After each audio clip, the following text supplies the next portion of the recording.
Hello and welcome to my presentation of my initiative, Aboriginal Support Worker for Every School. I'd like to apologize for any mispronunciations during this presentation. In a 2017 article in the Globe and Mail, EDFN National Chief Sean Atleo said the following: First Nation youth are the youngest and fastest growing segment of our population. Their share of the labor force will triple over the next 20 years. First Nation youth who complete high school are twice as likely to be employed, and those who get university degrees triple their earning potential. Increasing their graduation rates to meet those of other Canadians would inject an additional $71 billion into Canada's economy over the next 10 years. This would help eliminate the employment gap, adding another $160 billion to the economy over a 10-year period. This quote demonstrates the importance of education, but also displays how much we still need to focus on Aboriginal education. Education does not only entail a graduation diploma, it means self-esteem, self-confidence, emotional security, and cultural vibrancy.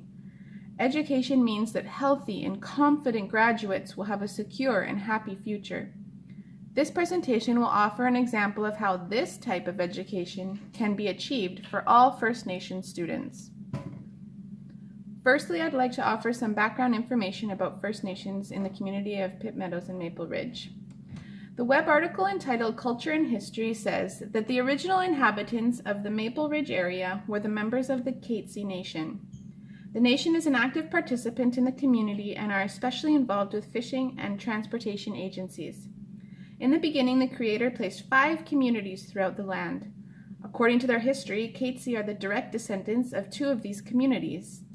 Oelecton created at Pitt Lake, and from Swanisset created at Sheridan Hill.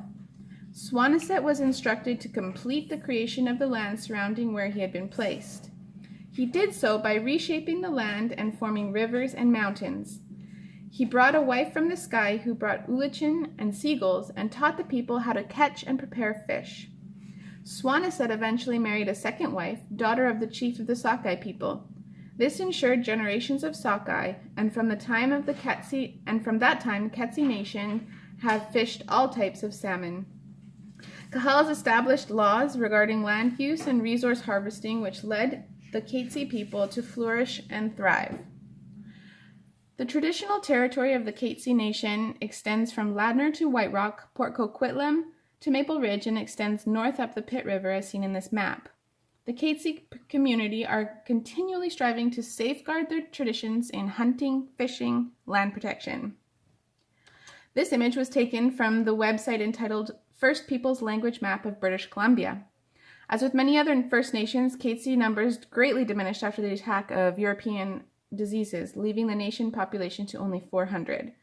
As of 2012, there were approximately 530 members. In the same year, there were only 5 fluent speakers of their traditional language, with 10 partially fluent members and 25 who were learning the language. From their unique and spiritual origins to their present resolve to safeguard their language, culture, and lands, the Katzie Nation have proven resilient and determined to protect their future. I had the great opportunity, while researching for this presentation, to visit the Katzie Reserve in my hometown of Pitt Meadows. I was greeted with a friendly welcome, and all with whom I associated were eager to help in any way possible, and it was a very positive experience. I spoke primarily with Lisa Taylor, Health Coordinator at Katzie First Nation. With Lisa, we discussed some of the social and educational issues and challenges faced by Aboriginal youth today.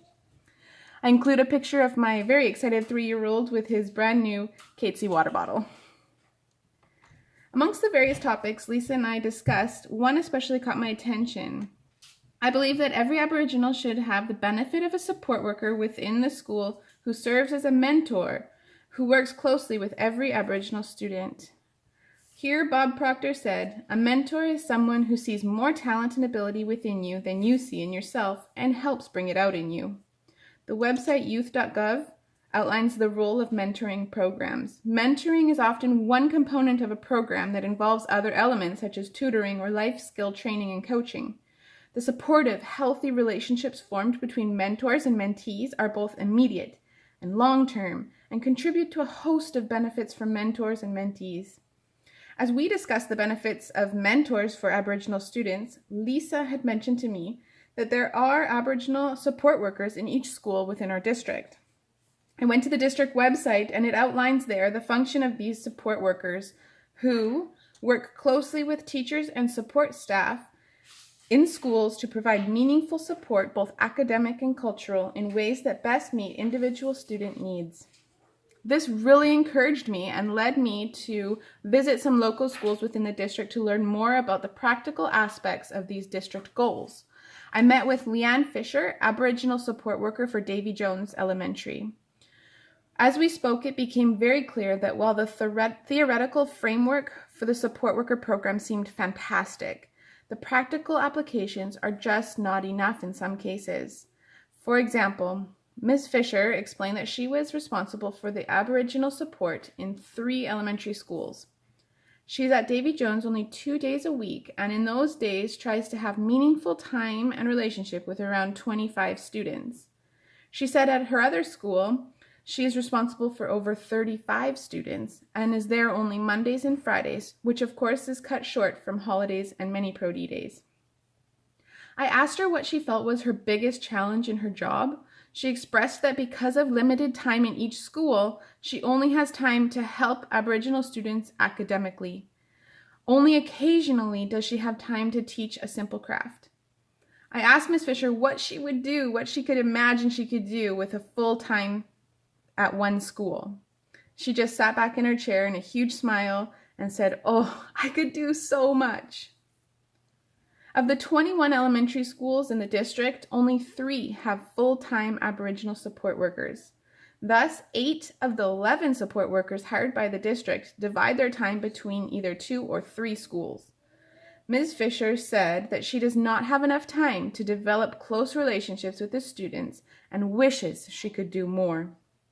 This challenge led me to believe that each elementary school should have its own full-time Aboriginal support worker who would become a mentor to the Aboriginal students in that school and would be able to develop programs and clubs and become more involved in the day-to-day activities of the school, to work more closely with teachers at a classroom level. I would like to discuss further some of the benefits that a full-time Aboriginal support worker would provide, as they would have more availability to establish relationships within the school and within the community. Example 1, more community involvement.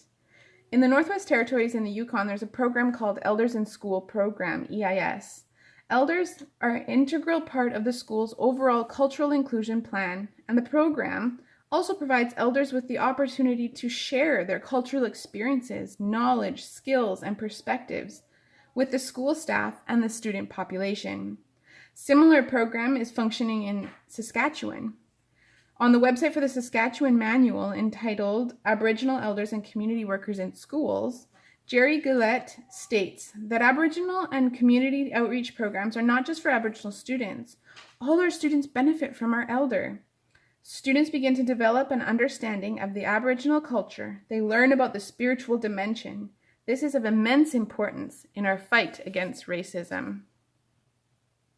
One example of this involvement that I found locally was a school called the Environmental School Project within our district. The school is uniquely and faithfully collaborates with local First Nation communities. They work together for the education of their students.